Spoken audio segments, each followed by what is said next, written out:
So, the Centenary Special has a lot to answer for. It's got Jodie's regeneration. We're saying goodbye to Mandip and John Bishop. We're saying goodbye to probably Sacha Dhawan's master. But one overhanging thread that I hope gets answered is the Timeless Child. Is that going to be addressed? Well, let's find out, shall we?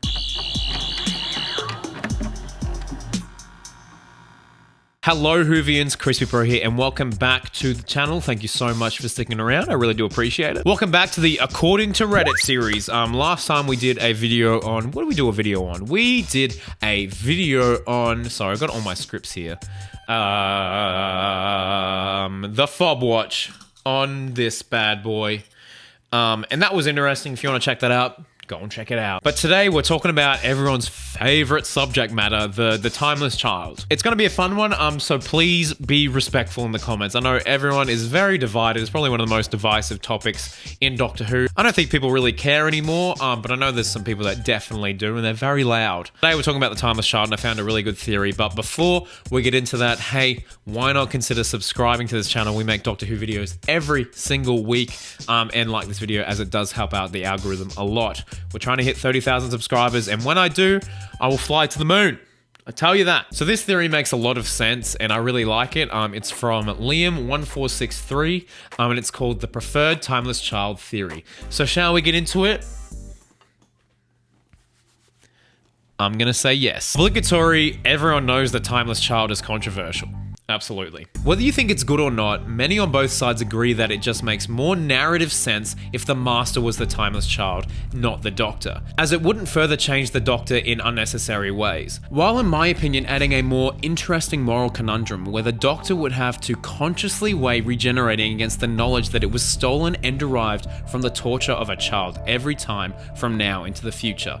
That is such an interesting way to look at it, and I really like that plot point. Anyway, I'll keep going. To almost support this, it makes sense if you look back to season 9 with Capaldi and the hybrid storyline. At the end of Heaven Sent, the Doctor says, "The hybrid, born to destroy Gallifrey and stand in its ruins, is me." My idea is that the Doctor was wrong because the person who actually destroys Gallifrey and stands in its ruins is the Master, meaning that the Master would be the hybrid. This could mean that the hybrid is not actually half Dalek, half Time Lord, as the Doctor does say, but rather the hybrid is the Timeless Child. Half Time Lord, half Timeless Child origin via the regeneration experimentation, with Tecteun turning the Doctor into a Gallifreyan and then becoming a Time Lord, ultimately making the Master equal the hybrid equal the Timeless Child, all one and the same, furthering the Master as an understandably tragic, angry, and insane character.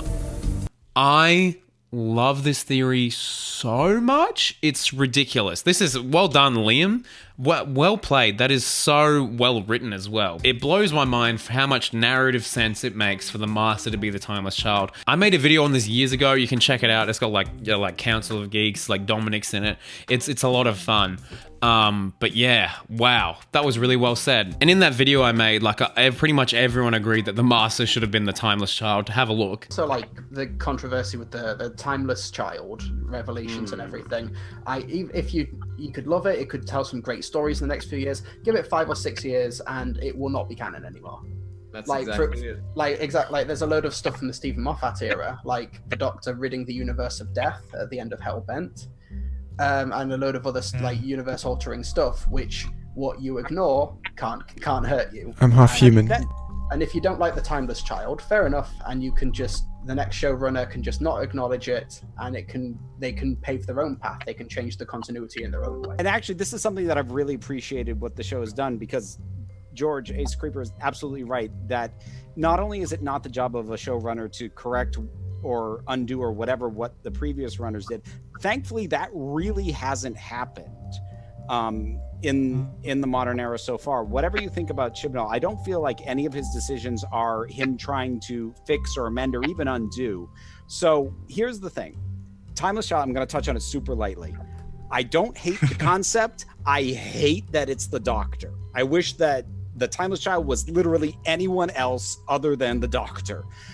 But and I deeply hate that, and I don't want stories to come of that. But I also don't want Chibnall or whoever comes after him to somehow retcon it as not being there. I would rather let him do whatever he's going to do with it, and whoever comes in next will do their own thing. Nobody should be tying up what they're going to do with the show because of problems with before. Do I think that Chibnall will bring up a plot point that Moffat made in 2015 that wasn't necessarily that popular?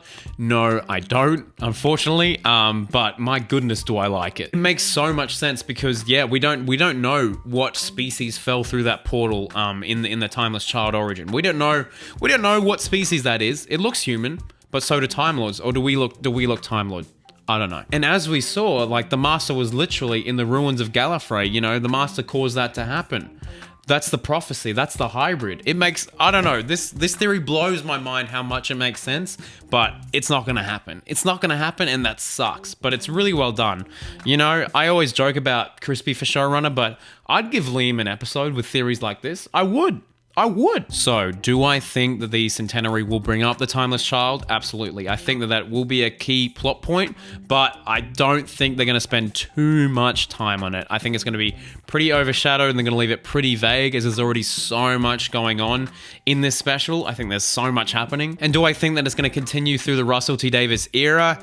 I'm pretty sure that Russell has actually gone on record and said that he likes the Timeless Child idea. I think he said that he's like on board with that plot point, but I honestly think that Russell probably won't address it. Maybe there'll be a throwaway line here and there, but I don't think it'll be a key part of Russell's era at all. But damn, I still am a advocate for the Master being the Timeless Child, and I think we all are. Like, it makes so much sense. Anyway, whatever. I'm not too mad that the Doctor is the Timeless Child. I'm fine with that. I'm fine with the Doctor having like a crazy backstory that we don't know about. But I think, like, as we've said, it makes so much more narrative sense for the Master to be the Timeless Child. It's staring you in the face. Like, I'm fine with the thing we have, but there's a better option literally right there. But alas, I digress. Please let me know in the comments below, do you think that the Master should have been the Timeless Child? Do you think it's going to be addressed much in the Centenary? Please let me know in the comments below. And did you like this theory from Liam? Please let me know. And I'll read them. I'll react. I'll give him a weird little heart thing. But yeah, be good in the comments as well, because I know the Timeless Child is quite a controversial topic. But anyway, I think that's going to do it for today. Thank you so much. You guys have just been awesome. I love you lots. Please like this video. Please subscribe if you have not already. We are trying to hit 30,000 subscribers. And when we do, I will fly to the moon. I promise. I'm going to make it happen. I don't know how. Probably with a green screen. But yeah, anyway. And also listen to Who's There, a Doctor Who podcast. We've got some excellent episodes on there. We're doing a live episode every month or so. So if you want to get on that. It's a lot of fun. But yeah, be good to each other. Be kind. Love you lots. And Allons-y!